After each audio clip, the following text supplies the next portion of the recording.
All right, guys, just got out of the David courtroom preliminary hearing. Today was interesting.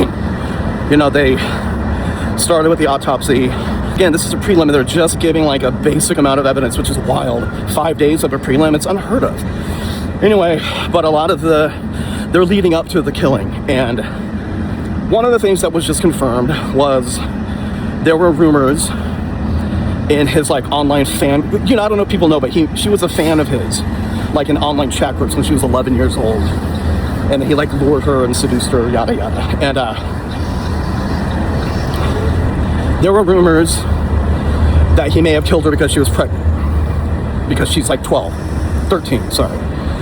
She was 11 when they started, she was 13 when he murdered her.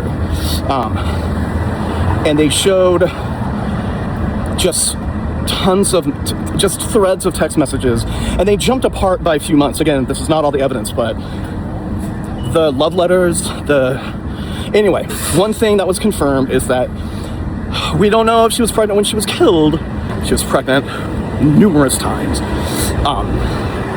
The sex pictures of them, endless. I mean,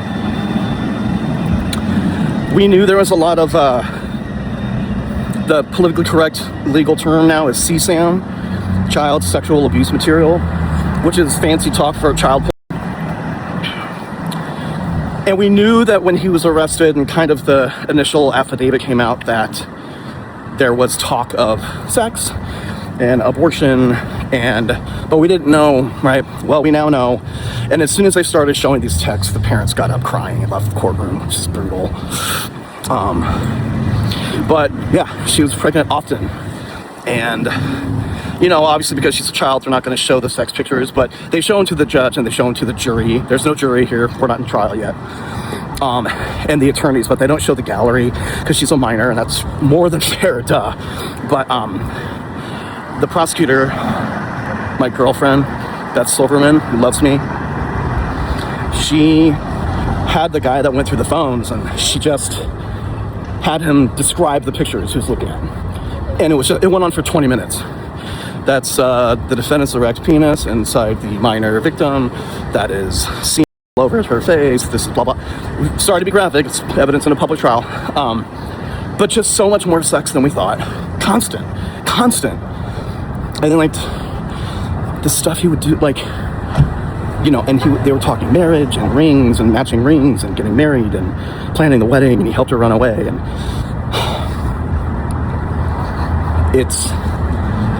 it's been interesting because in the courtroom, he's just been super chill, kind of chill, and it's kind of whatever. Anytime evidence shows up on the screen, he actually leans in and like, you know, and he'll kind of lean over to Blair Burke, his attorney. So there's one more witness, and they're gonna wrap on Monday. Today was pretty wild. There's some autopsy stuff, not like the total full thing, but like we kind of, okay, I don't know if you know, there are 3 things they're trying to prove here to make him eligible for the death penalty, okay? There's 3 special circumstances. Special circumstance is something that makes your crime so unique and so bad that it qualifies you for the death penalty. They have 3 of them for David Anthony Burke. One is, hey, do you know if Disney Hall is this way or that way? Oh God, I think it's... Big obnoxious piece of shit. I think it's there. Yeah, so there was speculation that what if he killed her because she was pregnant, and you know, his career was just about to blow up. $20 million he had in the bank account, with another $15 million waiting for the next 2 albums. And this is what I think they're leading to. We don't know what was said, but we know that the night before he killed her, they had a big, long, lengthy fight about how she kind of was like falling out of love with him. She's like, you know, you say you want to marry me and you got me a ring, but all we do is have sex like all day long, and it doesn't feel like we have a real connection. All we do is have sex, and if you loved me, you would marry me. And apparently, like, she kind of put her foot down. We're not to that point yet, but I think that's where we're going to get to on Monday. But basically, she gave him an ultimatum and threatened to out him as having a relationship with a child and ruin his career. So he sent an Uber to Lake Elsinore, almost a 2-hour ride each way, had her dropped off at his house like a pizza, and then killed her.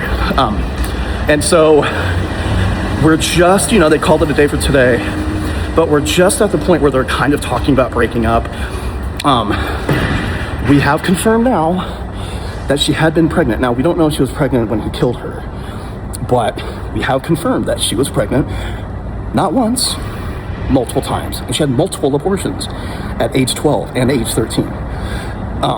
The plan B, he was like buying her apps. Like, there's an app called Flow, and it's for women to track their period. So he would be like, hey baby, you're not ovulating for the next 2 days. I'm sending an Uber to bring you to the house for the weekend.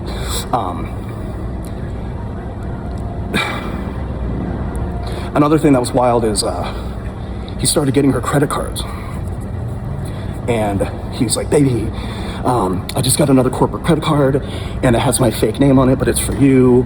And because it's a business credit card, I can write off all the expenses. He's like, so you can buy whatever clothes you want, whatever jewelry you want, whatever electronics, it's all you, baby. And it's a tax write-off for me. We should celebrate by fucking. And like when the guy going through again, I didn't show the pictures because she's a minor, but Beth Silverman, my best friend, my girlfriend, my lover, she's obsessed with me and I'm obsessed with her, went up to the stand and just had this binder of the pictures from his phone. And the phone, so we finally got confirmation of the phone. So there were, again, rumors, but leading to the prelim that his phone was loaded with CSAM. I don't know if you follow courts, but CSAM is short for child sexual abuse material.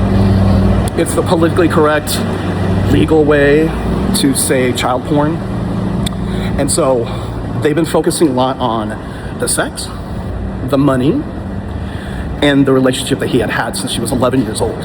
And why would those things be important? Because they have 3 special circumstances here. And if you don't remember my previous videos, a special circumstance is something that makes your felony so much worse that it makes you eligible for the death penalty.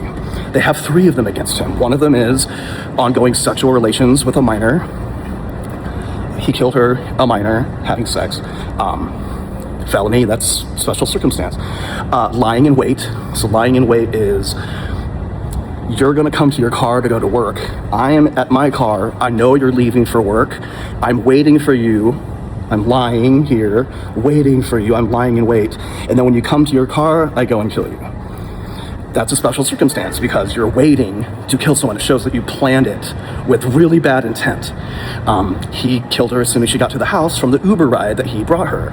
Now, we don't know how he lured her to the house. I'm assuming because they would like break up and make up and he would have her dropped off at the house like a Chinese delivery. And they just had sex for days and send her plan B. There were like selfies of them like posing with the plan B. He bought her all this plan B. She's 12. And then the other one is lying in wait, ongoing sexual relations with a minor. And the third special circumstance is killing a witness to a crime. So we're not to that text yet. I imagine though that she says, well, in all these texts, then they also went through just 2 hours of like this chat. It wasn't like continuous, it was broken up by months, but they're leading to the fact that like the sex was ongoing and constant, and so it basically proves that she was a witness to child molestation. And he knew that she knew, and he killed her for it. So those are the 3 special circumstances: lying in wait to murder her, ongoing sexual relations with a minor, and killing a witness to a crime. So that's why they've been really focusing on the money motive. They've been really focusing on how long they knew each other, and it's a lot. And I think we're getting to the text messages where she says, if you don't give me what I want, I'm gonna out you. And she was dead the next day. Anyway, I'll have more updates as I drive home. But yeah, I'm gonna be back Monday. They're gonna wrap up on Monday. And Nathan Hochman came in and sat next to me. He's the big gun DA, like he's the DA. And he sat next to me and I was intimidated. Bye.